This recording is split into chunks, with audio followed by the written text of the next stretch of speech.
오늘 용기 내어 사연 보내는 중호라고 합니다. 67살의 나이로 이런 이야기를 한다는 게 부끄럽지만 제 가슴이 너무 답답해서 어디든 털어놓고 싶었어요. 5년 전 아내가 세상을 떠난 후 저는 그냥 죽은 듯이 살았어요. 정년퇴직하고 혼자 큰 집에서 살다 보니 빈 벽에 대고 말하는 날도 있었죠. 집안일은 개판이었고 밥도 대충 컵라면으로 때우는 날이 많았어요. 그때 아들이 제안했어요. 아버지, 우리가 옆에 집 지어 살게요. 아버지 혼자 계시면 걱정돼서요. 처음엔 고마웠죠. 나중에 알고 보니 월세값 아끼려는 수작이었지만요. 그래도 내 아들인데 뭐. 인부들이 집 짓는 동안 저는 아내의 유품을 정리했어요. 사진첩을 넘기다 아내가 웨딩드레스 입은 사진을 보는데 갑자기 뭔가 축축한 게 손등에 떨어졌어요. 울고 있었더라고요. 제가 이제 다 지나간 일인데 한 달 후 아들 부부가 이사 왔어요. 그날 처음 며느리 서연이 준비한 식사를 먹었는데 5년 만에 처음으로 제대로 된 집밥을 먹는 기분이었어요. 된장찌개 한 숟가락 떠먹는데 눈물이 핑 돌더라고요. 아버님, 맛있게 드세요. 앞으로 제가 매일 이렇게 챙겨드릴게요. 서연이의 목소리가 얼마나 다정했는지 몰라요. 31살의 꽃다운 나이에 얼굴도 예쁘고 마음씨도 고왔어요. 솔직히 처음엔 내 아들놈이 복도 더럽게 많네라는 생각만 했어요. 그런데 어느 날 밤 혼자 소주 한 잔 걸치고 비틀거리며 들어오는데 현관문 앞에 서연이가 서 있더라고요. 아버님, 걱정했어요. 전화도 안 받으시고 그 순간 술기운 때문인지 아내가 돌아간 후 처음으로 누군가 날 걱정해준다는 사실에 가슴이 먹먹해졌어요. 서연이가 부축해주는데 향수 냄새가 코끝을 스쳤어요. 살짝 달콤한 그런 향이요. 고마워, 서연아. 계단을 오르면서 그만 발을 헛디뎌 넘어질 뻔했는데 서연이가 날 잡으려다 같이 계단에 주저앉았어요. 그 바람에 서연이가 제 무릎 위에 앉게 됐고 둘 사이가 너무 가까워져서 숨결이 느껴질 정도였어요. 깜짝 놀라 일어나려는 서연이가 제 허벅지를 스치는 순간 젊은 시절 아내와의 기억이 스쳐 지나가더라고요. 죄송해요, 아버님. 얼굴이 빨개진 서연이를 보니 갑자기 심장이 빠르게 뛰기 시작했어요. 그래. 이 순간 깨달았죠. 난 내 며느리에게 끌리고 있었어요. 뭐 이런 미친 생각을 하고 있나 싶었죠. 그날 밤 침대에 누워 잠 못 이루며 도저히 지워지지 않는 그녀의 체온과 향기를 떠올렸어요. 손가락 사이로 느껴졌던 그녀의 곡선이 자꾸만 생각났고 점점 더 이상한 상상을 하게 됐어요. 내 나이가 몇인데 이런 생각을. 하지만 모니터 사이로 새어나오는 푸른빛 아래 저는 서연이를 생각하며 혼자 위안을 얻고 말았어요. 다음 날 아침 부엌에서 마주친 서연이는 평소처럼 환하게 웃었지만 어젯밤 일은 없었던 것처럼 굴었어요. 아침 식사를 차려주면서 구부리는 그녀를 보니 또다시 가슴이 두근거렸어요. 아들은 그날도 일찍 출근했고 혼자 식사를 하는 저에게 서연이가 다가와 앉았어요. 아버님, 오늘 뭐 하실 거예요? 평범한 질문인데도 가슴이 쿵쾅거리며 뛰었어요. 문득 그녀의 결혼 반지가 없다는 걸 알아챘어요. 아내의 유품을 정리하려고 좀 도와줄래?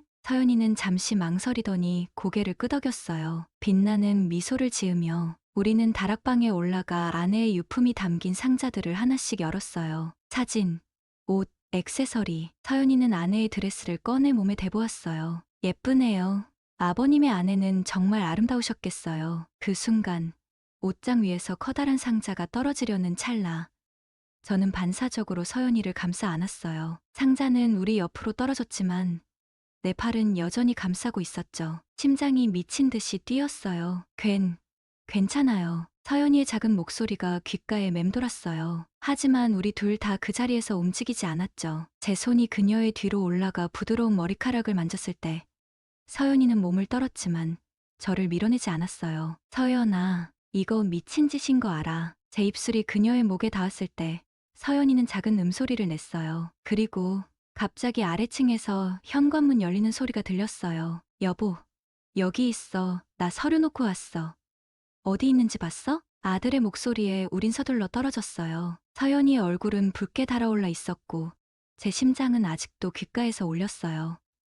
저 내려가 볼게요. 서연이는 허둥지둥 다락방을 나갔어요. 그 순간 나는 이미 금지된 선을 넘어버렸다는 걸 알았어요. 하지만 이상하게 후회는 없었어요. 오히려 더 많은 것을 원하는 제 자신이 무서웠죠. 다락방에서의 그 사건 이후로 저와 서연이 사이엔 묘한 긴장감이 흘렀어요. 서로의 눈을 마주치면 얼굴이 붉어지고 우연히 손이 스치기라도 하면 전기에 감전된 것처럼 놀라곤 했죠. 그런데도 우리는 그날의 일을 입 밖으로 꺼내지 않았어요. 말로 터뜨리는 순간 돌이킬 수 없을 것 같았거든요. 그러던 어느 날 밤, 벽 너머로 들려오는 부부싸움 소리에 잠에서 깼어요. 아들 녀석의 고함 소리가 집 안을 가득 채웠죠. 야, 내가 언제 그랬어? 증거 있어? 서연이의 흐느끼는 소리가 그 뒤를 이었어요. 핸드폰에서 다 봤어.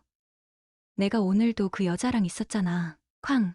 무언가 깨지는 소리가 들렸어요. 가슴이 덜컥 내려앉았죠. 옷을 대충 걸치고 문 밖으로 나가려는데 현관문 열리는 소리와 함께 누군가 쿵쿵대며 내려가더라고요. 창문으로 보니 아들 녀석이 차에 올라타 시벌거리며 출발하는 게 보였어요. 용기를 내서 서연이네 집 초인종을 눌렀어요. 서연아, 괜찮니? 한참 후 문이 열렸어요. 서연이의 눈은 붉게 부어 있었고 입술은 피가 맺혀 있었어요. 그 모습에 가슴이 찢어지는 것 같았죠. 아버님, 죄송해요. 시끄러웠죠. 말을 마치기도 전에 그녀는 제 품에 안겨 울기 시작했어요. 난 아무 말 없이 그녀의 등을 토닥여줬죠. 그녀의 몸이 떨리는 게 느껴졌어요. 그 떨림이 제 몸으로 전해지는 것 같았어요. 들어와요.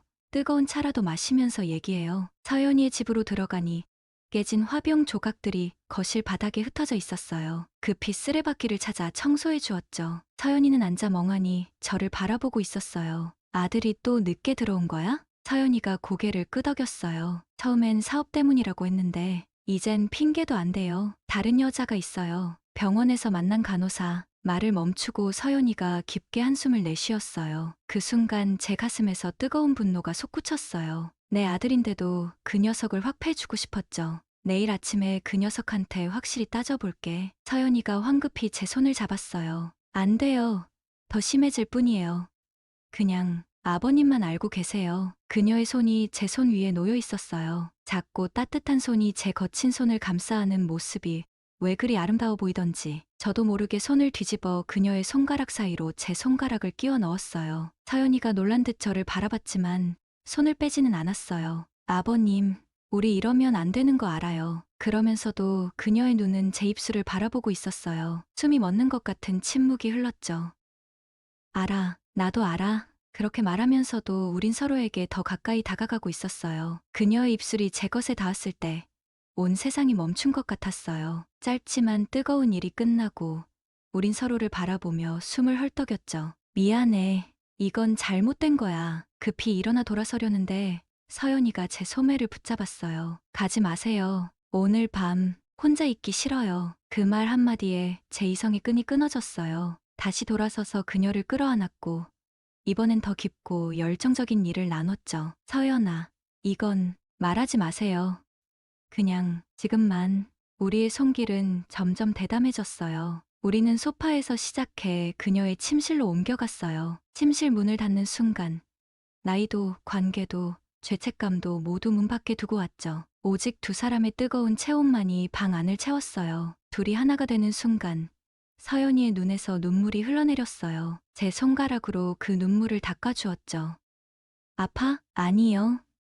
그냥 행복해서. 그 말에 가슴이 뭉클해졌어요. 그날 밤 우리는 서로의 품에 안겨 잠들었어요. 아침이 오기 전에 제 방으로 돌아와야 한다는 생각을 하면서도 그녀의 따뜻한 체온에 취해 자리를 뜨지 못했죠. 아내의 사진이 걸린 거실을 통과할 때 죄책감이 밀려왔지만 묘하게도 후회는 없었어요. 다만 이게 단순한 육체적 위로였는지 아니면 더 깊은 감정인지 스스로에게 물었죠. 날이 밝고 아들이 귀가했을 때 우리는 아무 일도 없었던 것처럼 행동했어요. 하지만 식탁에서 서연이와 눈이 마주칠 때마다 지난밤의 기억이 생생하게 떠올라 가슴이 두근거렸어요. 그날부터 우리는 아들이 없는 시간을 틈타 서로의 품에 안겼어요. 죄책감은 있었지만 그보다 더 강한 감정이 우리를 이끌었죠. 그녀가 요리하는 뒤에서, 그녀가 설거지하는 모습을 뒤에서 바라보다 참지 못해 허리를. 아내의 기일이 다가왔어요. 서연이는 정성껏 제사상을 준비했고 아들은 회사 일이 바빠서라는 핑계로 오지 않았죠. 제사를 지내는 내내 죄책감이 가슴을 짓눌렀어요.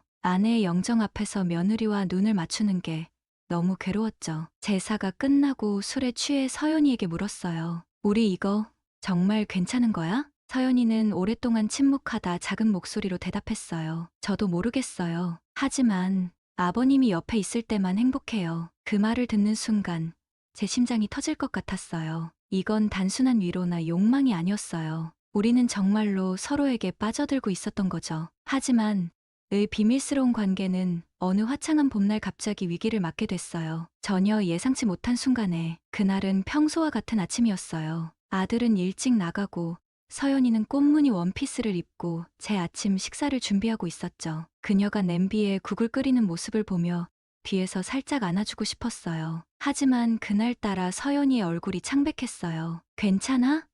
얼굴이 안 좋아 보여. 괜찮아요. 아버님, 그냥 좀 피곤해서. 그녀가 식탁에 국을 놓으려다 갑자기 손에서 그릇을 떨어뜨렸어요. 뜨거운 국물이 바닥에 쏟아졌지만 그게 문제가 아니었어요. 서연이의 몸이 천천히 바닥으로 쓰러지기 시작했거든요. 서연아, 제가 그녀를 붙잡았지만 그녀의 눈은 이미 초점을 잃고 있었어요. 입에서는 하얀 거품이 나오고 온몸이 경련을 일으키는데 정말 공포스러웠어요. 정신없이 119에 전화했죠. 제 며느리가 갑자기 쓰러졌어요.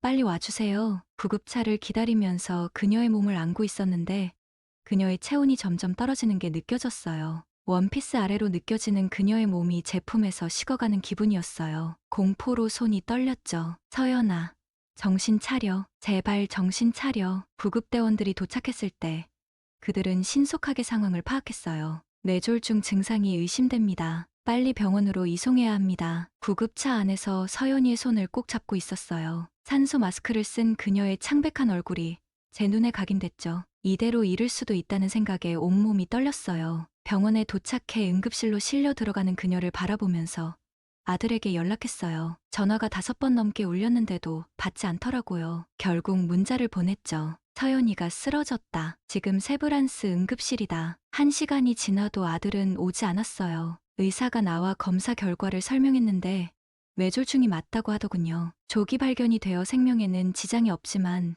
왼쪽 다리에 일시적인 마비가 올 수 있다고. 가족분이 병실 준비와 입원 수속을 밟아주셔야 합니다. 제가 아들 대신 모든 수속을 밟았어요. 그동안 서연이는 중환자실에 있었고 저는 병원 복도에서 초조하게 기다렸죠. 4시간이 지나서야 아들에게서 전화가 왔어요. 아버지, 어떻게 된 거예요? 음성에서 술 냄새가 나는 것 같았어요. 서연이가 생사의 갈림길에 있는데 술을 마시고 있었다니. 화가 치밀어 올랐지만 지금은 참아야 했어요. 서연이가 뇌졸중으로 쓰러졌어. 빨리 와. 지금 중요한 미팅 중이에요. 끝나면 갈게요. 뭐라고?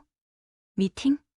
자기 아내가 병원에 실려왔는데 무슨 미팅이 더 중요하다는 거야? 너 지금 뭐 하는 거야? 당장 와. 그의 대답은 더 충격적이었어요. 그냥 어머니처럼 될까봐 겁나서 그러는 거죠. 괜찮아요.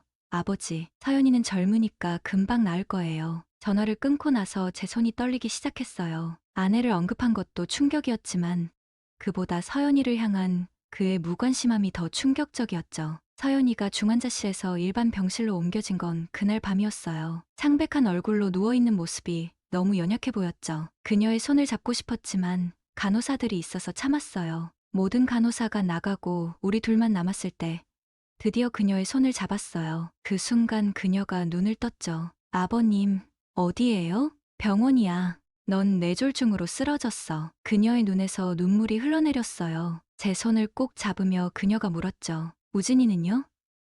안 왔어요? 저는 대답하지 못했어요. 그녀는 이미 알고 있다는 듯 눈을 감았어요. 괜찮아요. 익숙해요. 그 말이 제 가슴을 찢어놓았어요. 제 며느리가, 제가 사랑하는 여자가 이렇게 아파하는데 내 아들이 그녀를 외면한다는 사실이 너무 괴로웠죠. 병실 문이 열리고 간호사가 들어왔어요. 보호자분, 면회 시간이 끝났습니다. 제가 이 환자의 시아버지인데 오늘 밤 함께 있어도 될까요? 간호사는 잠시 망설이다가 고개를 끄덕였어요. 저는 그날 밤 병실 의자에서 잠들었죠. 새벽녘, 무언가 제 손을 만지는 느낌에 잠에서 깼어요. 서연이가 깨어 있었고 제 손을 토닥이고 있었어요. 아버님, 고마워요. 그 순간 병실 문이 열렸어요. 아들이 들어왔죠. 놀랍게도 그의 옆에는 낯선 여자가 있었어요. 제 심장이 멈추는 것 같았죠. 아버지, 아직도 여기 계셨네요. 아들은 마치 아무 일도 없다는 듯 말했어요. 옆에 여자는 간호사 유니폼을 입고 있었고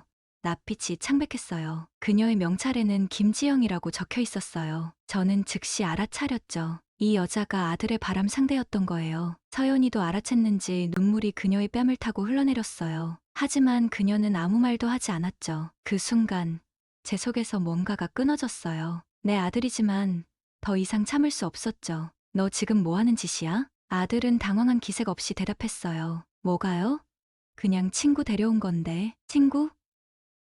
네 아내가 환자실에 있는데 친구를 데려와? 그 여자는 불편한 기색이 역력했어요. 아들은 제게 가까이 다가와 작은 목소리로 말했죠. 아버지, 나중에 얘기해요. 여기서 이러지 마세요. 하지만 저는 참을 수 없었어요. 서연이가 누워있는 침대 쪽으로 다가가 그녀의 손을 잡았어요. 서연아, 너 괜찮아? 서연이는 약하게 웃으며 고개를 끄덕였어요. 그 모습이 너무 가여웠어요. 아들에게 돌아서서 말했죠. 밖에서 얘기하자. 복도로 나와서 아들에게 물었어요. 너 정말 그 여자랑 바람 피우는 거야? 아들은 잠시 침묵하다가 대답했어요. 아버지, 어른이 되세요. 남녀 관계는 복잡한 거예요. 그 말에 저는 참지 못하고 그의 뺨을 때렸어요. 소리가 복도에 울려 퍼졌죠. 너 지금 네 어머니한테 그런 말 할 수 있어? 아들은 눈을 크게 뜨고 저를 바라봤어요. 그의 눈에서 분노가 일었죠. 어머니는 돌아가셨어요. 그리고 아버지야말로 서연이를 어떻게 생각하는지 알고 싶네요.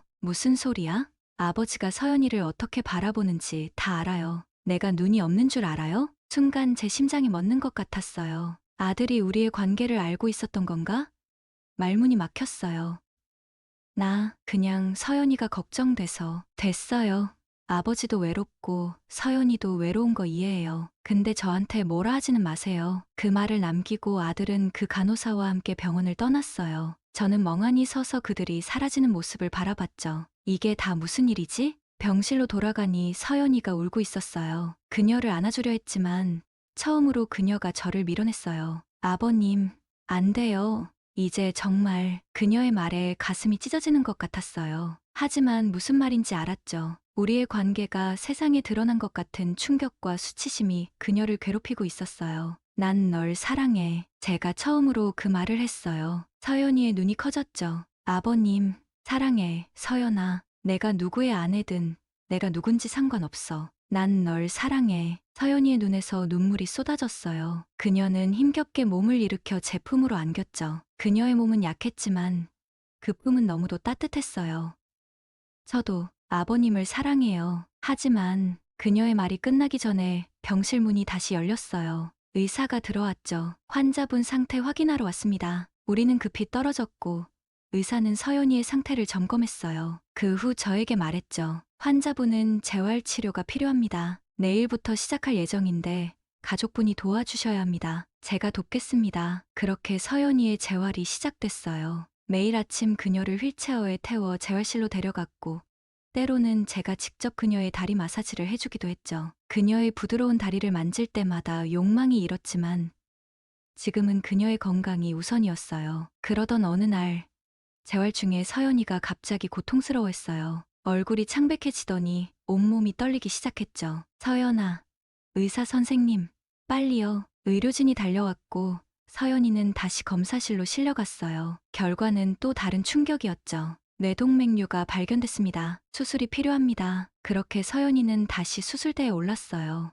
6시간의 긴 수술. 그 시간 동안 저는 기도했어요. 아내가 돌아간 후 한 번도 기도한 적 없었는데 그날은 간절히 빌었죠.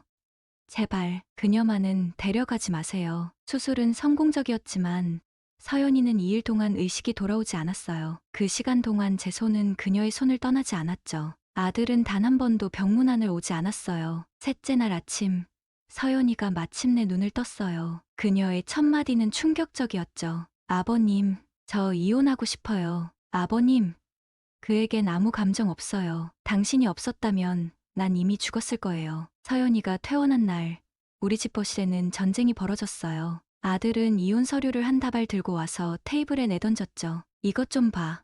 아버지도 같이. 이혼 서류야. 위자료도 없어. 서명해. 서연이는 담담하게 서류를 받아들었어요. 저는 옆에서 그녀의 손을 잡아주고 싶었지만 아들 앞에서는 그럴 수 없었죠. 그래, 서명할게. 하지만 내 통장 돈은 건드리지 마. 내가 번 돈이야. 아들이 비웃었어요. 뭐?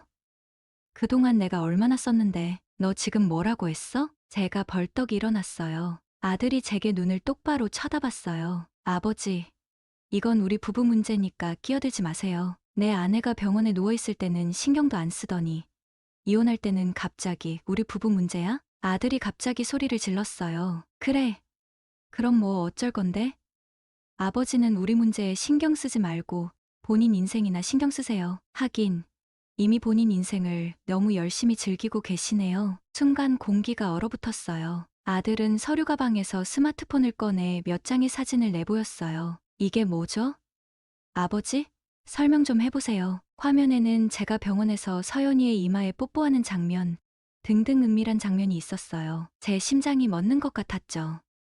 너 우리를 미행했어? 미행은 무슨 간호사가 찍어서 보내줬어요. 아버지가 며느리랑 불륜이라니 참 가관이네요. 서연이가 갑자기 벌떡 일어났어요. 다리가 아직 완전히 회복되지 않아 비틀거렸지만 그녀의 눈빛은 강인했어요. 불륜? 내가 다른 여자랑 몇 년째 관계 유지하면서 불륜이라고 말해? 뭐가 그렇게 잘났다고 이중잣대야? 아들은 서연이를 향해 손을 들었어요. 그 순간 제가 아들의 팔을 붙잡았죠. 서연이한테 손대지 마. 아들이라도 용서 못해. 이제 아버지는 며느리 편이군요. 어머니 생각은 안 나나요? 그 말이 제 심장을 찔렀어요. 하지만 서연이가 내 앞으로 나섰어요. 시어머니는 훌륭한 분이셨어. 내가 감히 그분을 입에 담지 마. 나 역시 아버님과 이런 관계가 될 거라고 생각 못했어. 하지만 아버님은 나를 정말 사람으로 대해주는 유일한 사람이야. 너는 날 그저 살림하는 기계 정도로만 봤지. 아들이 차갑게 웃었어요. 역시 아버지처럼 위선자네. 뭐, 둘이 잘 살아봐. 근데 동네 사람들이 뭐라고 할지 궁금하네. 아들 와이프 뺏은 시아버지라고 할까? 제 손이 떨리기 시작했어요. 동네 소문이 두려운 게 아니라 서연이가 그런 소문으로 상처받을까봐 걱정됐죠. 이 바보 같은 놈아, 제가 말을 잇기도 전에 서연이가 이혼 서류에 서명했어요. 그리고 아들을 똑바로 쳐다보며 말했죠. 이제 됐지? 난 더 이상 내 아내가 아니야. 아버님과 나 사이는 내가 상관할 바 아니야. 아들은 서류를 낚아채더니 비웃으며 나갔어요. 현관문이 쾅 닫히는 소리가 집 안에 울려 퍼졌어요. 서연이와 저는 거실에 남겨졌어요. 그녀는 서 있다가 갑자기 다리에 힘이 풀린 듯 주저앉았어요. 저는 재빨리 그녀를 붙잡았죠. 서연아, 괜찮아? 아니요, 안 괜찮아요. 하지만 곧 괜찮아질 거예요. 그녀의 눈에서 눈물이 흘러내렸어요. 10년 결혼 생활이 끝난 거죠. 비록 불행한 결혼이었지만 그래도 긴 시간이었어요. 미안해, 서연아. 내가 이렇게 만들었어. 그녀가 갑자기 제 얼굴을 양손으로 감싸며 말했어요. 아니에요. 아버님은 내 인생의 구원자예요. 이혼은 내가 오래전부터 원했던 거예요. 용기가 없었을 뿐이죠. 우리는 서로를 바라봤어요. 이제 모든 장벽이 무너졌어요. 더 이상 시아버지와 며느리가 아니었어요. 그저 서로를 사랑하는 한 남자와 한 여자였죠. 이제 어떻게 할래? 제가 물었어요. 서연이는 잠시 생각하더니 대답했어요. 먼저 제대로 된 술 한 잔 마시고 싶어요. 그래서 그날 밤 우리는 제 집 테라스에서 전통주를 마셨어요. 봄바람이 부드럽게 불어오고 달빛이 그녀의 얼굴을 비추고 있었죠. 아내의 사진은 여전히 거실에 있어요. 서연이가 문득 말했어요. 저는 고개를 끄덕였죠.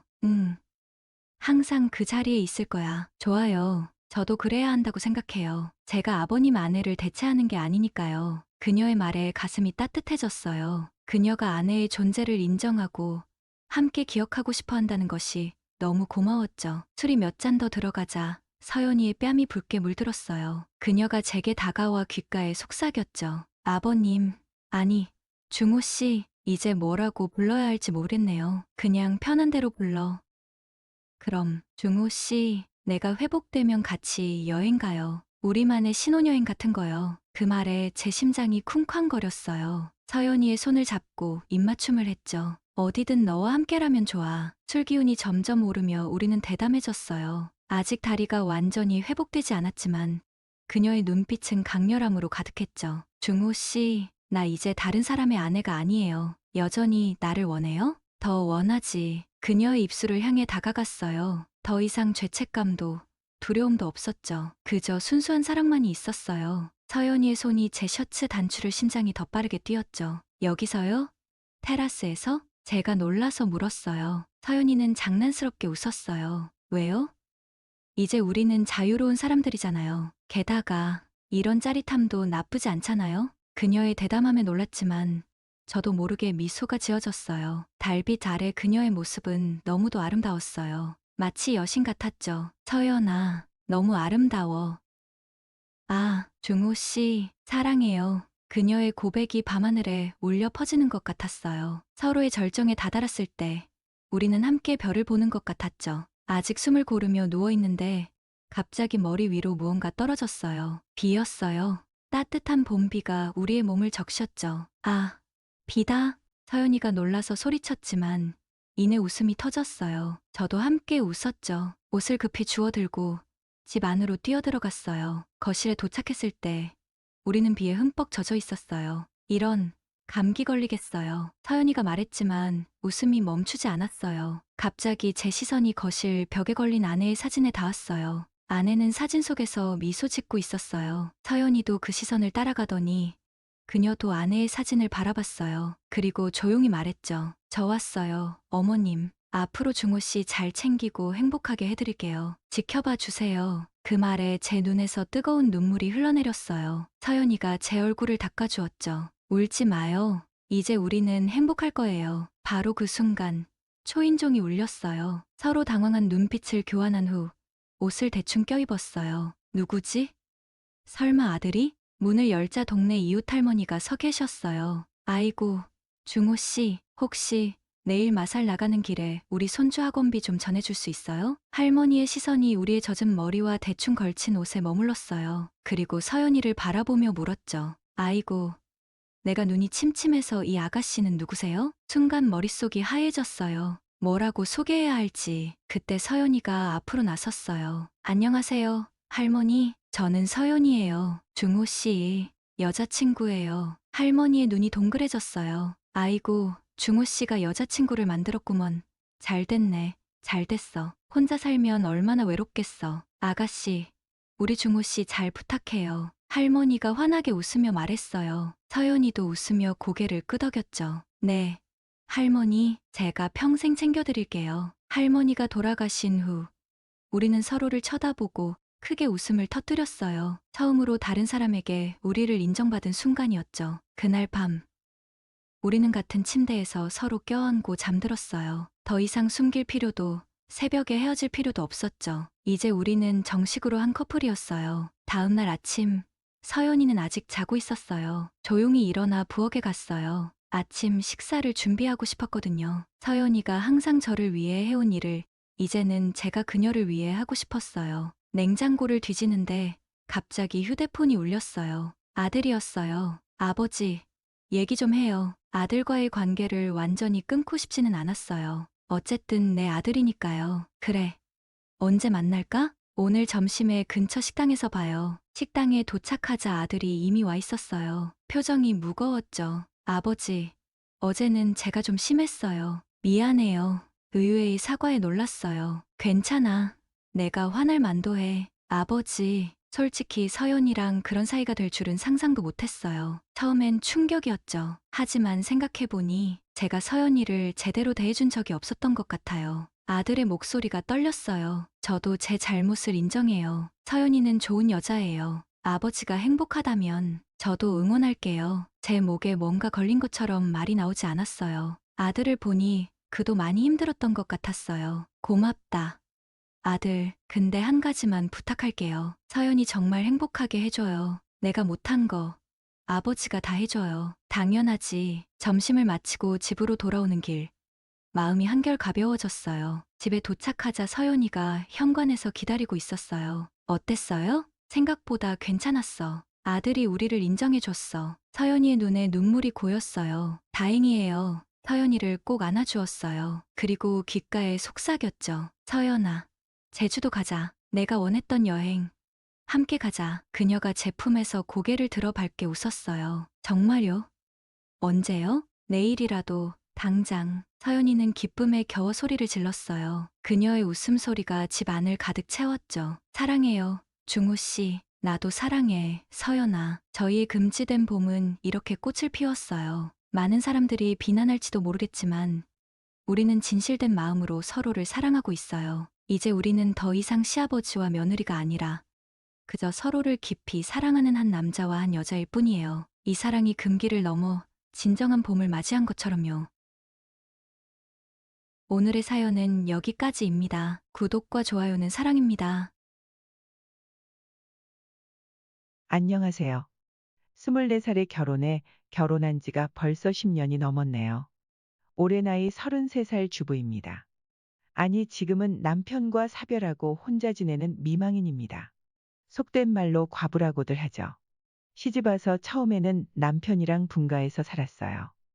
근데 결혼 2년 차 때 시어머니가 갑자기 돌아가시고 시아버지가 5년 넘게 홀로 지내셨는데 4년 전 제가 출산을 하면서부터 남편이 혼자 계신 아버님을 모시고 살자고 이야기를 하더군요. 제가 아무리 시아버지와 사이가 좋아도 그 소리를 듣고 어느 며느리가 좋다고 할 수가 있었겠어요. 그 일로 남편이랑 많이도 싸웠지요. 위에 형님도 있으신데 왜 우리가 모시냐고. 저희 남편이 둘째였고 고만고만한 중소기업에 다니고 있었는데 아주버님은 서울대를 졸업하고 곧장 대기업에 취직해 지금은 억대 연봉을 받는다는 소리를 들었거든요. 그 일로 남편과 싸우고 볶고 거의 매일을 싸웠어요. 하루는 남편이 술 먹고 집에 들어와 진지하게 말을 하더군요. 모든 다른 거는 내가 하자는 대로 다 할 테니까. 제발 이번만은 자기 부탁 좀 들어달라고. 울면서까지 이야기를 하더라고요. 남편이 어릴 적 엄청 개구쟁이여서 매일 사고만 치고 다녔는데 아버님께서 매번 뒷 수습하러 다니셨다고 하더라고요. 하루는 골목에서 놀고 있는데 지나가던 트럭에 치일 뻔한 걸 아버님이 보시고 남편을 밀쳐내고 대신 부딪히셨는데 그것 때문에 지금도 아버님이 가끔 오른쪽 어깨가 쑤시고 아파하신대요. 그리고 며칠 전 남편이 시댁 근처로 외근을 나갔다가 잠시 집에 들렸는데 시아버지가 글쎄 저녁으로 햇반이랑 컵라면을 먹고 있더랍니다. 아니, 아무리 혼자 지내셔도 그렇지 배달이라도 시켜 드시지 왜 궁상맞게 햇반을 드시고 계시냐 했더니 매일같이 혼자서 밥 먹는데 무슨 입맛이 있겠냐며 그랬다네요. 그 모습이 저희 남편이 보기엔 그렇게 안쓰러워 보였답니다. 아버님이 어릴 때부터 저희 남편이 막내라고 유달리 이뻐해 주셨고 사고를 그렇게 치고 다녀도 크게 화 한 번 안 내셨다네요. 그때 저희 아버님 연세가 58살이었고 남편은 32살이었고요. 아버님의 직업은 오래된 주택을 사들여서 리모델링을 해서 되팔거나 허물고 원룸 건물이나 일반 주택 등 지어서 파는 일을 하시는데 결혼 후 10년 넘게 막노동을 하시며 가족들 먹여 살리느라 고생하시다가 지인분이 돈을 투자해 주셔서 본인이 직접 집 짓는 일을 시작하게 되면서부터 그때부터 돈을 조금씩 모으기 시작했다고 하더라고요. 지금은 부자 소리를 들을 정도는 아니지만 대학가에 원룸을 2채 가지고 계셔서 임대 수익으로만 1,000만 원 가까이 된다고 들었어요. 그래서 남편이 한다는 소리가 이제 애도 키워야 하고 갈수록 돈 들어갈 때도 많아질 텐데 아버지가 집에 계시면서 애도 봐주신다고 하고 모든 생활비도 전적으로 부담해 주신다고 하던데 전 집에서 살림만 하고 남편 혼자 버는데 한 달에 400 조금 넘게 벌어왔어요. 각종 보험에 공과금, 아파트 대출이자 및 원금 상환까지 남편 월급만으론 생활이 빠듯한 상황에 애까지 태어났으니 돈 이야기를 듣고 나니 속물처럼 보이시겠지만 남편의 제안이 솔깃해지더군요. 결국 3년 전부터 시댁에 들어가 시아버지, 저희 부부 그리고 태어난 지 돌 지난 아들을 데리고 네 식구가 같이 살게 되었죠. 시댁에 들어와 2년 정도 정붙이며 한 집에서 살다 보니 끈끈한 가족의 같은 것도 생겨난 것 같고 주방에서 설거지를 하고 있으면 아버님이 다가와서 우리 며느리 고생한다며 어깨를 주물러 주시기도 하고 우리 며느리 오늘따라 너무 이쁘게 차려입었네 라고 외모 칭찬을 해주실 만큼 시아버지와 격없이 지내는 사이가 되었죠. 시아버지와 며느리 사이가 너무 격이 없는 건 아닌가 하는 생각도 잠시 했었지만 어쨌든 며느리에 대한 시아버지의 사랑 표현이라고 생각하고 평소 자상하시고 개방적이신 시아버지이시기에 대수롭지 않게 여겼습니다. 그런데 문제는 남편이 평소 술 담배를 너무 좋아하고 소변이 자주 마렵다고 해서 건강검진을 받게 했는데 결과는 충격적이었습니다. 고혈압에 당뇨까지 있었습니다. 너무 무리하면 뇌출혈로 이어져 그 자리에서 사망을 할 수도 있다는 소리를 들었거든요. 평소 성격이 예민하던 남편은 매일 집에 와서 하는 말. 누구 때문에 너무 힘들다. 회사 일로 스트레스 받는다. 머리 아프다. 저는 남편에게 지금 다니는 회사 당장 그만둘 것을 권유했지만 남편은 당장은 안 되고 당분간만 기다려달라고 했습니다. 할 수 없이 저는 남편에게 너무 무리하지 마. 힘들면 언제든지 말해. 말없이 고개만 끄덕이고 집을 나서는 남편의 뒷모습이 마지막으로 보는 생전의 남편인 줄 꿈에도 몰랐어요. 그날 오후쯤 병원에 전화가 왔어요. 남편이 사망했다고.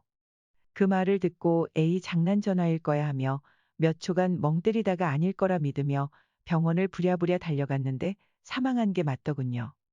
의사 선생님이 남편이 뇌출혈로 그 자리에서 쓰러졌다고 합니다. 회사 직원들이 뒤늦게 발견하고 급히 병원에 송치됐지만 이미 사망한 후였답니다. 그때 심정은 말로 다 못할 정도로 괴로웠고 얼마나 많이 울었는지 숨이 턱턱 막혀왔습니다. 남편과 사별한 충격에 몇 달 동안 식음을 전폐하다시피 하며 지냈었는데 그때마다 시아버지가 제 옆으로 다가와 저를 위로했습니다. 우리 며느리 괜찮냐? 아픈 데는 없냐? 아무리 힘들어도 나쁜 마음 가지지 말았으면 한다. 그리고 아직 한창 나이니 언제든지 새 출발해도 된다. 혹시라도 남자 만나 재혼하게 되면 혼수 비용은 시아버지가 다 해주겠다. 그 소리를 듣고 남편이 죽은 지 얼마나 되었다고 며느리를 집에서 내보내려고 하시는 거냐며 언제든지 나가라. 붙잡지 않으마란 소리가 그때는 왜 그렇게 섭섭하고 서럽게 들리던지 시아버지를 부여잡고 엉엉 울었어요. 아빠 없이 젖먹이 어린애를 혼자 어떻게 키울까 걱정도 되고 그래서 시아버지께 아이 초등학교 들어갈 때까지만이라도 시댁에서 지내고 싶다고 해서 호라비 시아버지와 과부 며느리가 한 집에 살게 되었죠. 마트에 장 보러 갈 때도 아버님과 함께 다니고 애 때문에 밖에 함부로 나 다닐 수 없으니 신작 영화가 나올 때마다 아버님과 IPTV로 다운받아 함께 보고 또 아버님께서 집에서 음식 만들어 먹는 걸 좋아하시는데 제가 먹고 싶다는 음식들도 손수 만들어 먹기도 했습니다. 시간이 지날수록 좀 이상한 생각이 들기 시작한 게 뭐냐 하면 어느새 남편의 빈자리가 전혀 느껴지지가 않고 아버님과 함께 지내는 것이 너무 즐겁고 심지어 행복하단 생각까지 드는 겁니다. 그리고 저는 시아버지를 점점 더 의지하게 되었고요. 호라비 시아버지와 과부 며느리가 한 집에서 서로 의지하며 지내다 보니 남녀로서의 선을 조금씩 넘게 되었어요.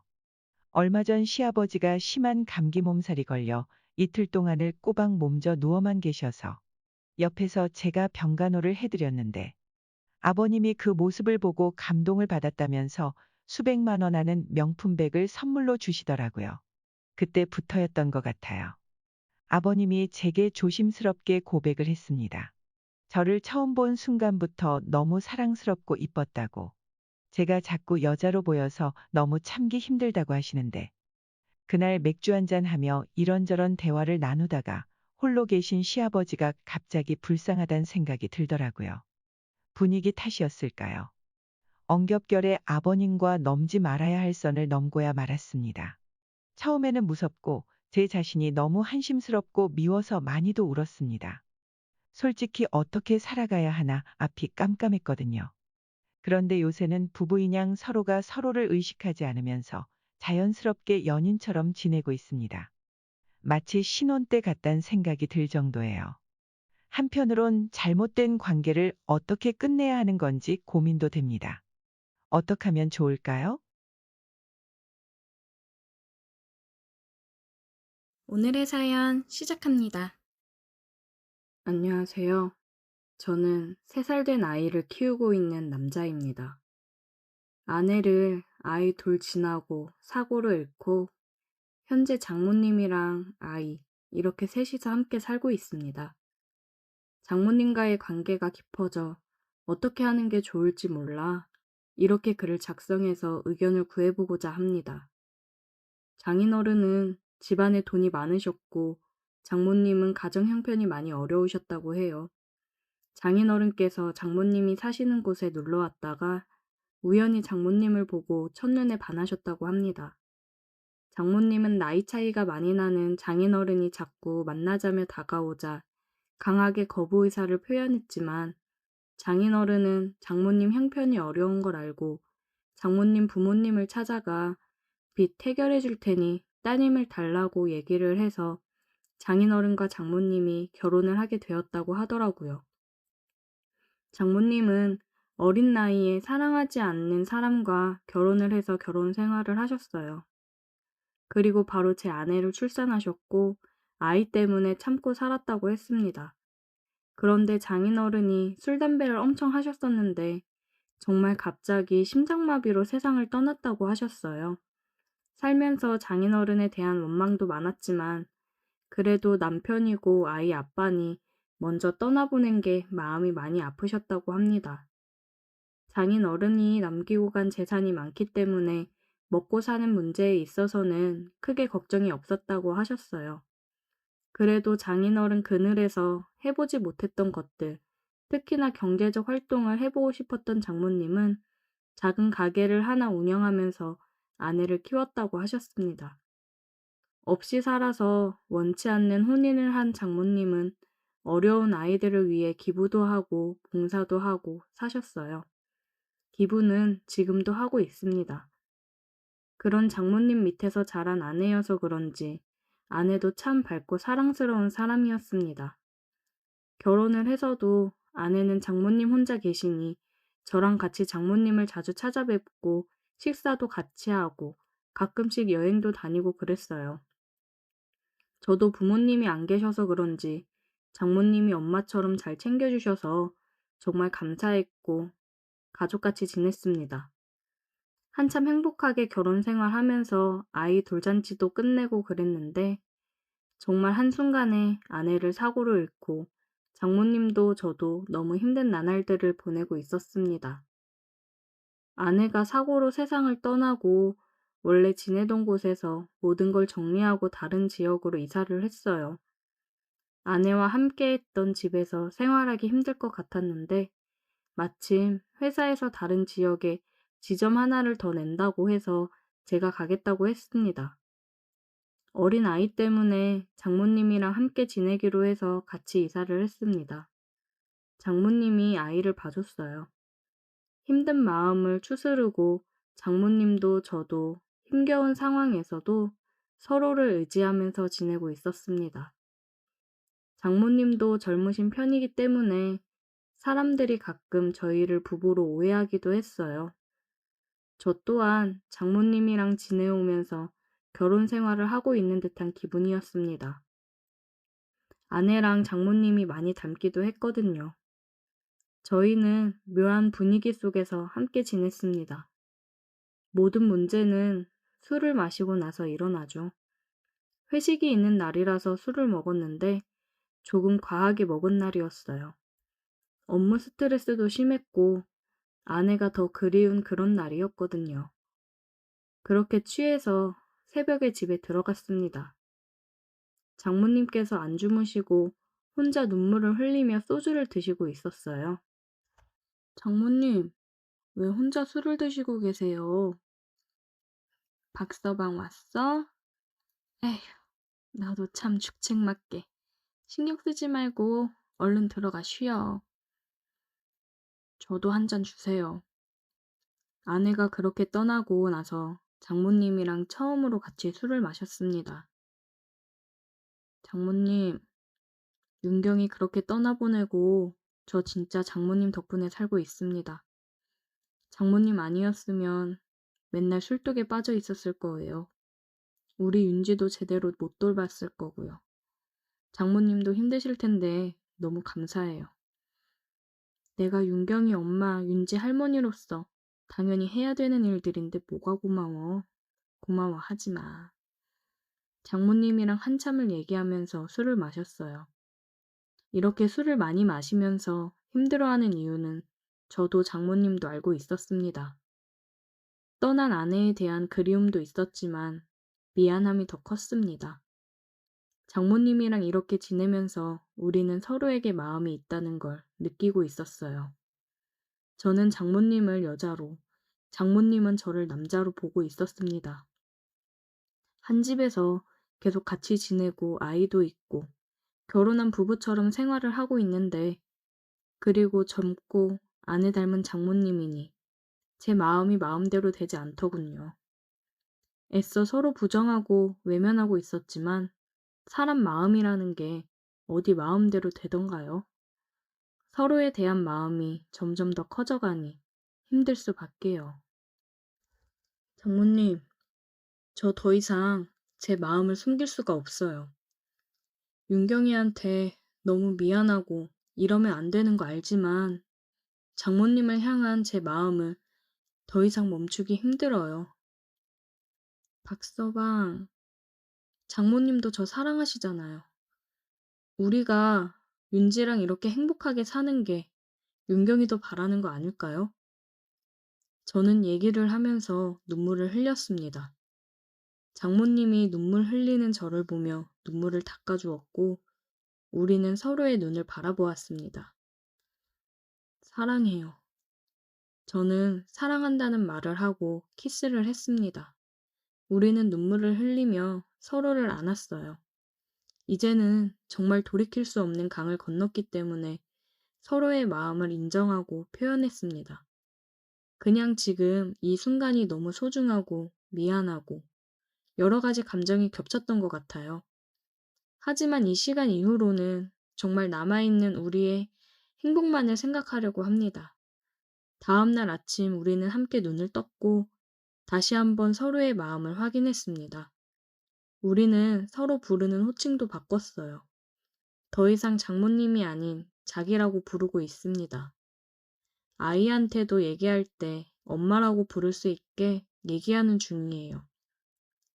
힘들었던 삶 속에서 조금씩 다시 행복을 찾아가고 있었습니다. 특히 장모님은 그동안 눌러왔던 걸 풀어내듯 밤이 되면 돌변했어요. 사랑하지 않았던 장인어른과의 결혼 생활이 행복할 리 없었겠죠. 그리고 일찍 과부가 된 탓에 얼마나 욕구가 쌓였겠어요. 그리고 이제 서로 사랑하는 사이가 됐으니 그 욕구가 표출되는 건 당연하다고 생각합니다. 저 또한 너무 좋았습니다. 밤마다 돌변하는 장모님을 보며 저도 밤마다 뜨거워질 수 있어서 기분이 너무 좋더라고요. 퇴근하고 오면 항상 그랬듯이 맛있는 저녁을 준비하고 뽀뽀를 하며 저를 반겨주는 사람이 있으니 집에 들어오는 것도 행복입니다. 저녁을 먹고 아이와 시간을 보낸 후에 일찍 잠을 재우고 있어요. 온전히 우리 둘만의 시간을 보내기 위해서 빠른 유퇴를 하고 있습니다. 문화센터만 다니다가 아이를 어린이집에 보내기 시작했고, 아이가 어린이집에 가 있는 시간이면 제가 평일 연차를 내고 둘이서 영화도 보고 맛있는 것도 먹으러 가고 남들처럼 평범한 데이트를 하며 지냈습니다. 이렇게 행복한 날들을 보내는 와중에도 한 가지 걱정이 되는 건 아이가 컸을 때 혹시나 우리 사이가 일반적이지 않다는 걸 알았을 때 많은 상처를 받을까 봐 걱정이 되네요. 평생 장모님을 엄마로 알고 살아갈 수 없을 테니까요. 이렇게 행복하다가도 그런 부분을 생각하면 또 한없이 생각이 많아지는 밤을 보내고 있어요. 우리는 가족으로 행복하게 살아가고 싶은데 커가면서 모든 걸 알게 되는 딸의 마음을 생각했을 때는 정말 이러면 안 되는 건가 싶기도 합니다. 우리 딸도 모든 걸 이해해 줄 수 있을까요? 그건 저희의 큰 욕심이겠죠? 어떻게 하는 게 현명한 방법일까요? 오늘의 사연 여기까지입니다. 오늘도 들어주셔서 감사해요. 구독, 좋아요, 알림 설정 부탁드려요. 익명으로라도 제 이야기를 들어주세요. 저는 글쎄요. 뭐라고 불러야 할지 모르겠네요. 지금은 그냥 고민녀라고 불러주세요. 제 이야기는 20년 전 23 꽃다운 나이에 시작됩니다. 그때 저는 예술학교를 갓 졸업하고 배우 지망생으로 힘든 시간을 보내고 있었죠. 오디션은 번번이 떨어지고 아르바이트와 연기 연습을 병행하는 게 너무 힘들어 그만둘까 고민하던 시기였어요. 그러던 어느 날 친구 따라간 자선 행사장에서 한 남자를 만났습니다. 바로 제 남편이자 지금 제 모든 고민의 시작점인 강인호라는 사람이었죠. 그는 잘 나가는 사업가였고 저보다 15살이나 많은 돌싱이었어요. 처음에는 그저 후원자 중 한 명인 줄 알았죠. 그런데 인호 씨는 저에게 유독 관심을 보였고 우연을 가장한 만남을 이어갔어요. 솔직히 말하면 처음에는 그의 재력과 지적인 매력에 끌렸던 게 사실입니다. 하지만 시간이 지날수록 그의 따뜻함과 진심의 마음이 흔들렸어요. 그는 제 꿈을 응원해줬고 제 고민을 진심으로 들어주는 유일한 사람이었죠. 그리고 6개월 후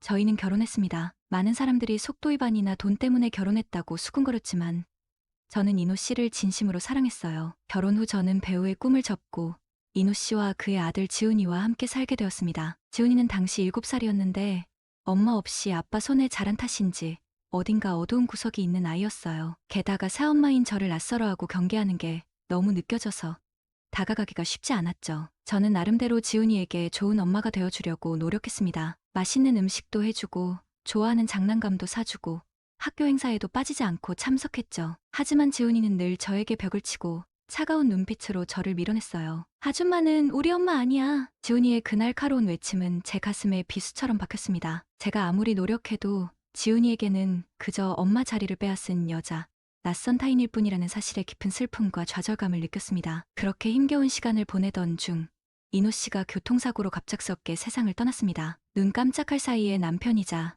저에게 유일한 버팀목이었던 사람을 잃고 말았죠. 갑작스러운 남편의 죽음 앞에 저는 세상에 혼자 남겨진 기분이었습니다. 그리고 12살이 된 지훈이와 저, 이렇게 둘만 남겨졌습니다. 인호 씨 장례식장에서 멍하니 검은 상복을 입고 있는데 문득 누군가의 시선이 느껴졌습니다. 고개를 돌려보니 붉게 충혈된 눈으로 저를 빤히 바라보고 있는 지훈이가 있었습니다. 그 눈빛은 원망, 분노, 슬픔 여러 감정이 뒤섞여 도저히 종잡을 수 없는 눈빛이었습니다. 순간 소름 끼치는 두려움에 휩싸였습니다. 이 아이에게 나는 과연 뭘까? 앞으로 어떻게 해야 하는 걸까? 남편의 죽음 이후 저는 그의 회사 지분과 재산을 상속받아 경제적으로는 어려움 없이 지낼 수 있었습니다. 하지만 진짜 문제는 따로 있었습니다. 바로 지훈이었습니다. 인호 씨가 세상을 떠난 후 지훈이는 더욱 말수가 줄어들었고 방 안에 틀어박혀 나오지 않았습니다. 학교도 제대로 가지 않으려 했고 밥도 거의 먹지 않았습니다. 제가 다가가려 할수록 더욱 날카로운 가시를 세웠고 때로는 무섭게 소리를 지르며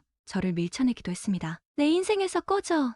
아줌마 때문에 아빠가 죽었어. 지훈이의 차가운 말들은 제 심장을 산산이 조각냈습니다. 물론 그의 분노와 슬픔을 이해하지 못하는 것은 아니었습니다. 갑작스럽게 아빠를 잃은 어린아이의 마음은 오죽했을까요? 하지만 그럴수록 저는 더욱 깊은 좌절과 무력감에 빠져들었습니다. 나는 이 아이에게 뭘까? 엄마도 아줌마도 아닌 존재. 밤마다 지훈이의 방문 앞에서 서성이며 한숨을 삼켰습니다. 문틈 사이로 새어나오는 그의 흐느낌을 들으며 가슴이 미어지는 고통을 느꼈습니다. 하지만 감히 그 방문을 열고 들어갈 용기가 나지 않았습니다. 그렇게 저는 지훈이에게 진정한 가족으로 받아들여지지 못한 채 불안하고 외로운 나날들을 보내야 했습니다. 남편의 부재는 생각보다 훨씬 더 크게 저를 짓눌렀고 저는 점점 지쳐갔습니다. 전문가의 도움을 받기로 결심한 건 순전히 지훈이를 위해서였습니다. 제가 감당하기 힘든 벽을 느꼈고 지훈이에게는 저보다 더 나은 진정으로 그를 이해하고 보듬어줄 수 있는 사람이 필요하다고 생각했죠. 다행히 지훈이는 처음에는 완강히 거부했지만 끈질긴 설득 끝에 상담 치료를 받아들이기 시작했습니다. 저 역시 따로 상담을 받으며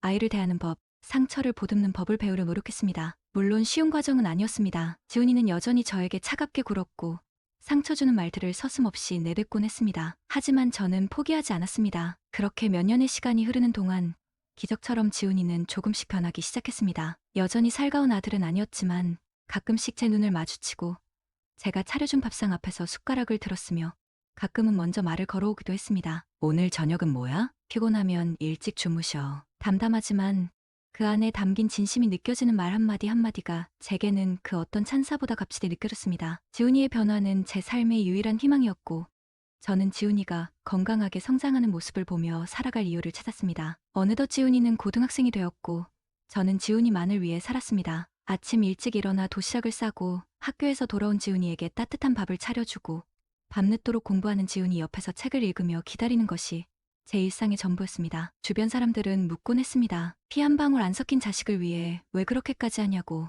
솔직히 말하면 저도 가끔은 제 자신이 이해가 되지 않을 때도 있습니다. 하지만 지훈이를 바라보고 있으면 그런 생각마저 사라져 버립니다. 지훈이는 제게 남편을 떠올리게 하는 살아있는 이유이자 제가 지켜야 할 소중한 존재였습니다. 남편을 향한 사랑은 지훈이를 향한 헌신으로 이어졌고 저는 그렇게 지훈이를 통해 제 존재의 이유를 찾아갔습니다. 지훈이가 대학교 기숙사로 들어가고 텅 빈 집에 혼자 남겨지자 오랜만에 찾아온 정막이 어색하게 느껴졌습니다. 그동안 제 삶의 중심은 온통 지훈이었기에 갑자기 늘어난 여유가 낯설면서도 한편으로는 허전함을 안겨주었습니다. 그날도 습관처럼 지훈이 방을 청소하다가 우연히 책상 서랍 쪽을 보게 되었습니다. 항상 마지막 칸은 잠겨 있었는데 이상하게 그날은 열려 있었습니다. 아마 지훈이가 급하게 짐을 챙기느라 미처 잠그지 못한 모양이었습니다. 순간 잊고 있던 호기심이 고개를 들었습니다. 지훈이는 어떤 생각을 하며 살아갈까? 혹시 여자친구라도 생긴 걸까? 양심의 가책을 느끼면서도 결국 저는 서랍 안에 손을 뻗었습니다. 그 안에는 낡은 가족 표지의 일기장이 한 권 놓여 있었습니다. 이걸 읽어봐도 되는 걸까? 망설임도 잠시. 저는 결국 일기장을 펼쳐들었습니다. 첫 장부터 지훈이의 솔직한 감정들이 쏟아져 나왔습니다. 친구들과의 일상, 학업에 대한 고민, 진로에 대한 막연한 불안감까지 평범한 고등학생의 일기와 다를 바 없었습니다. 그런데 페이지를 넘길수록 이상하게 마음 한구석이 불편해지기 시작했습니다. 일기장 곳곳에 등장하는 그녀라는 존재 때문이었습니다. 지훈이는 그녀를 밤하늘의 별처럼 아름다운 사람, 차가운 얼굴 뒤에 따뜻함을 간직한 사람이라고 표현했습니다. 처음에는 혼자 사모하는 여자아이가 있나 보다 생각했습니다. 하지만 중간중간 저를 암시하는 듯한 글들이 눈에 띄기 시작했습니다. 오늘 그녀가 차려준 아침 식사는 정말 맛있었다. 그녀의 정성이 느껴져서 더욱 특별하게 느껴졌다. 그녀는 내가 어떤 말을 해도 항상 들어주려고 노력한다. 그녀의 따뜻한 눈빛을 보면 마음속 응어리가 조금씩 풀리는 것 같다. 언젠가는 그녀에게 내 진심을 전하고 싶다. 하지만 그녀는 날 어떻게 생각할까? 그저 어린 아이로만 생각할까 봐 두렵다. 순간 머릿속에 번개가 스치는 것 같았습니다.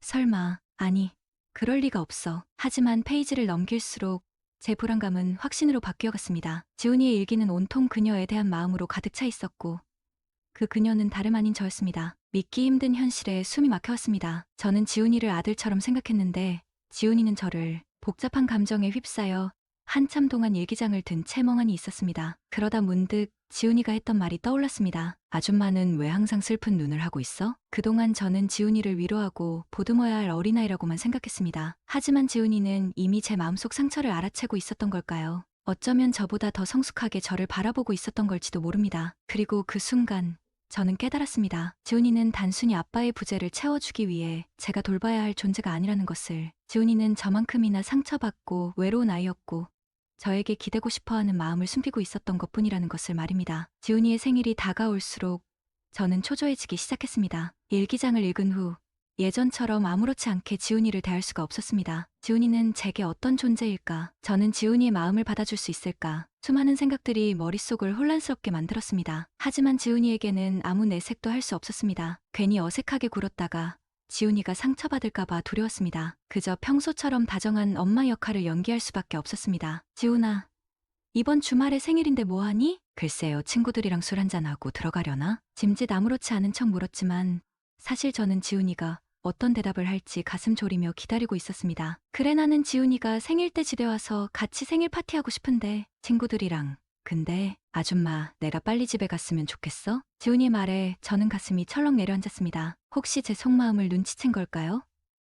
아니면 단순히 엄마를 걱정하는 마음에 하는 말일까요? 아냐, 괜찮아, 친구들이랑 재밌게 놀다 와. 애써 태연한 척 대답했지만 목소리가 미세하게 떨리는 것을 느낄 수 있었습니다. 아, 그럼 어쩔 수 없지. 아줌마도 심심하면 친구분들이랑 약속 잡아. 그래, 그럴게. 전화를 끊고 나서도 한참 동안 가슴이 먹먹했습니다. 지훈이의 마음을 확인하고 싶었지만 동시에 두려웠습니다. 만약 지훈이의 마음이 진심이라면 저는 어떻게 해야 할까요? 그래, 결심했어. 지훈이가 이번 주말에 집에 온다면, 친구들과의 약속보다 나에게 오는 것을 선택한다면 그땐 나도 내 마음을 솔직하게 말할 거야. 저는 마치 도박을 하는 심정으로 지훈이를 기다렸습니다. 그리고 토요일 저녁 기적처럼 지훈이가 집으로 돌아왔습니다. 생일인데 왜 여기 있어?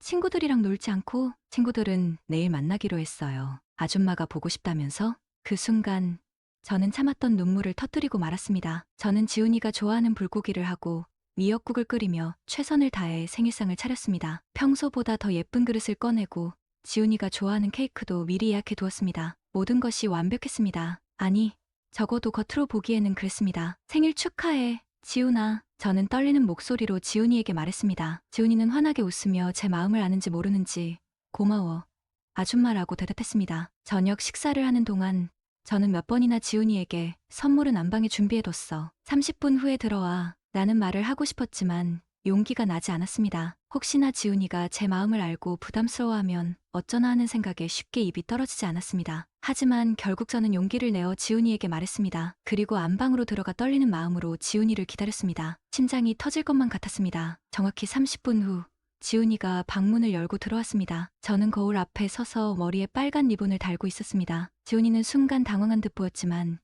이내 제 눈을 똑바로 바라보며 말했습니다. 선물이 정말 아줌마야? 저는 고개를 끄덕이며 눈물을 글썽였습니다. 지금까지 저는 지훈이를 의무감으로 키웠다고 생각했습니다. 하지만 아니었습니다. 제가 지훈이에게 느끼는 감정은 사랑이었습니다. 지훈아 미안해. 너 일기장 봐버렸어. 그동안 나를 미워하는 줄 알았는데 좀 더 일찍 말했으면 엄마가 너를 더 빨리 도울 수 있었는데 그날 밤 저희는 선을 넘었습니다. 마치 오랫동안 서로를 기다려 온 연인처럼 뜨겁게 사랑을 나누었습니다. 지훈이는 제게 아줌마 사랑해 라고 속삭였고 저는 그 한마디에 세상을 다 가진 기분이었습니다. 지훈이에게는 끝까지 엄마라는 말은 들을 수 없을 것 같습니다. 하지만 이제 난 내 엄마가 아니다. 너만의 여자가 되고 싶다. 물론 이 행복이 얼마나 지속될지는 알 수 없습니다. 언젠가 지훈이에게 여자친구가 생기면 저는 홀로 떠나야 할지도 모릅니다. 하지만 적어도 지금 이 순간만큼은 제 감정에 솔직하고 싶었습니다. 지훈이를 향한 제 사랑을 후회하지 않습니다. 오늘의 사연은 여기까지입니다. 구독과 좋아요는 사랑입니다. 오늘의 사연 시작합니다. 저는 20대 중반 여자예요. 최근에 남자친구가 바람나서 헤어지고 매일 친구들이랑 술 퍼마시며 살고 있었어요. 저는 대학 졸업을 하고 취업을 한 상태이고 전 남친은 군 제대 후 복학해서 한 학기를 남겨두고 있는 상황이었습니다.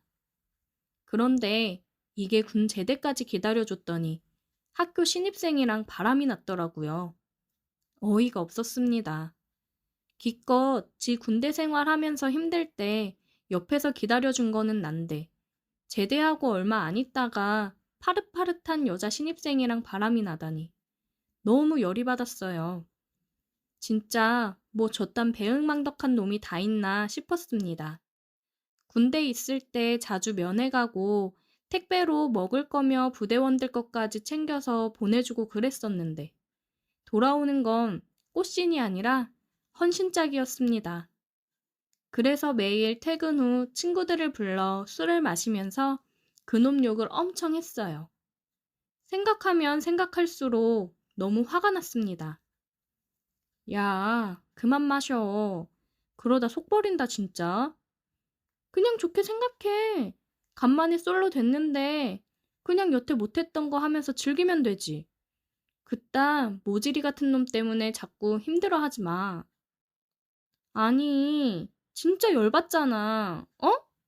내가 군대까지 다 기다려줬는데 어떻게 나한테 이러냐고.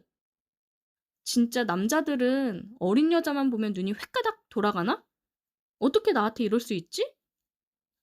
이제 군 제대했겠다. 지 세상이라고 생각했겠지.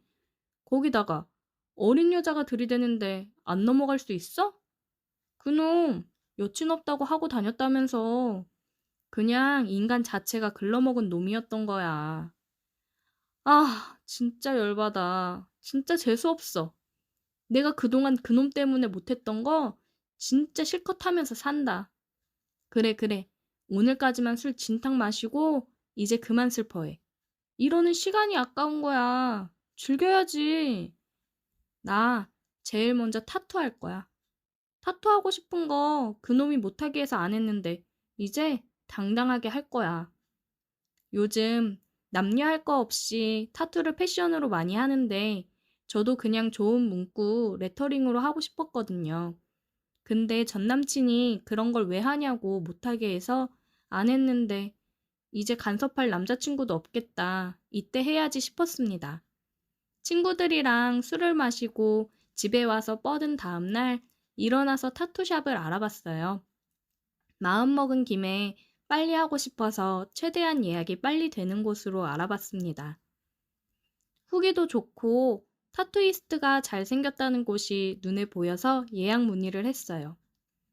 안녕하세요. 레터링 문구로 타투 예약하고 싶어서 연락드려요. 바쁜지 한참 뒤에 답장이 왔습니다. 네, 안녕하세요. 가장 빠른 일자는 수요일 마감 시간 예약이 하나 캔슬돼서 가능하고요. 수요일 제외하고는 빠르면 3주 뒤에 가능합니다.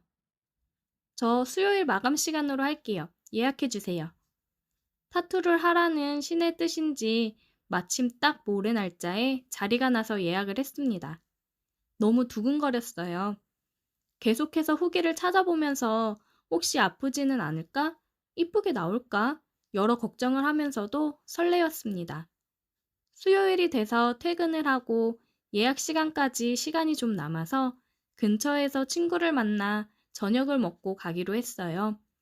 친구한테 하고 싶은 문구 보여주면서 어떤 느낌의 필체로 해야 잘 어울릴지 얘기를 나누고 결정하고 타투를 받으러 갔습니다.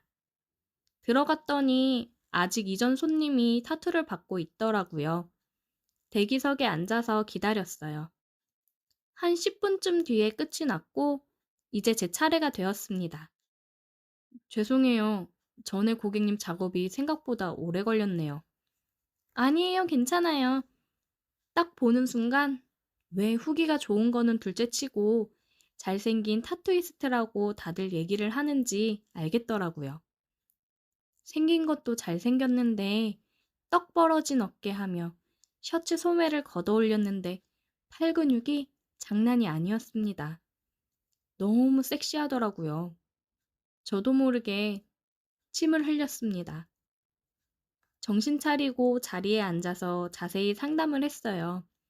제가 하고 싶은 문구를 다시 한번 이야기하고 타투 위치랑 필체 등을 상의했습니다. 떨리는 마음으로 누워서 타투를 받았어요.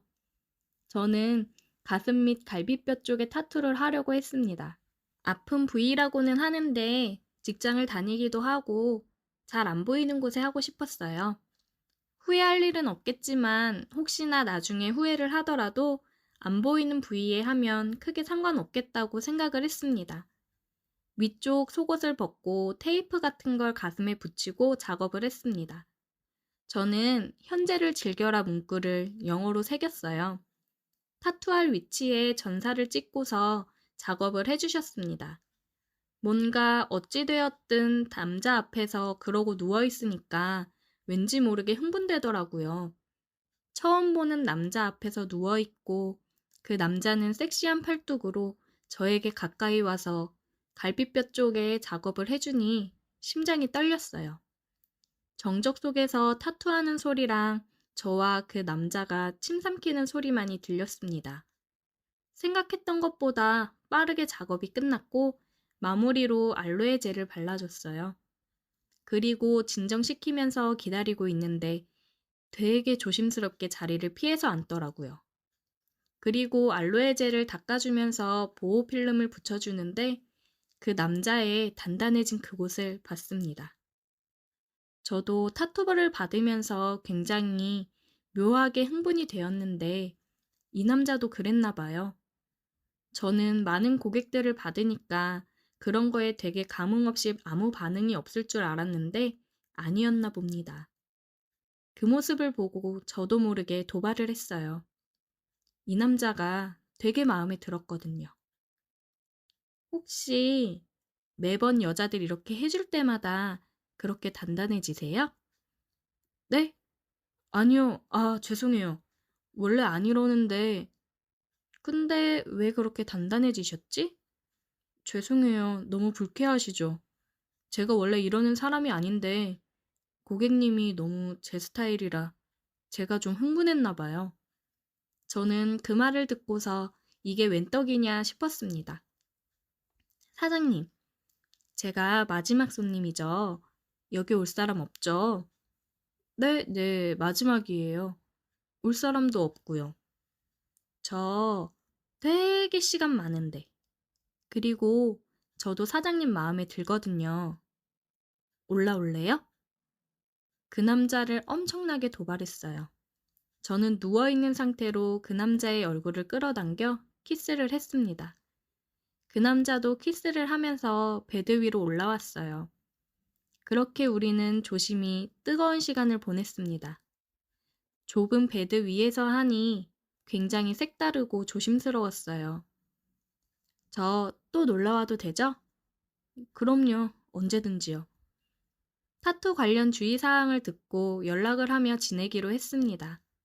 마감 시간에 맞춰서 종종 샵으로 놀러 갔고, 우리는 샵에서 뜨거운 시간을 보냈어요. 그리고 정식으로 사귀게 되었습니다. 아직까지도 잘 만나고 있어요. 전 남친 때문에 힘들었던 게 언제였는지 기억도 안 날 만큼 너무 행복한 시간을 보내고 있습니다. 커플 타투도 할 생각이에요. 어떻게 보면 전 남친 덕에 좋은 사람을 만나서 고맙네요. 전 남친 놈은 신입생 여자한테 얼마 안 가 차였다고 들었거든요. 처음에야 복학생이 군 제대도 했겠다, 뭔가 든든해 보였겠지만 젊은 남자애들도 수두룩한데 늙은이 복학생이 계속 눈에 들어올 리가 없죠. 그리고 그놈 못생겼거든요. 차였다는 소리를 듣고 막혀있던 게 쑥 내려가듯 홀가분해졌습니다. 오늘의 사연 여기까지입니다. 오늘도 들어주셔서 감사해요. 구독, 좋아요, 알림 설정 부탁드려요.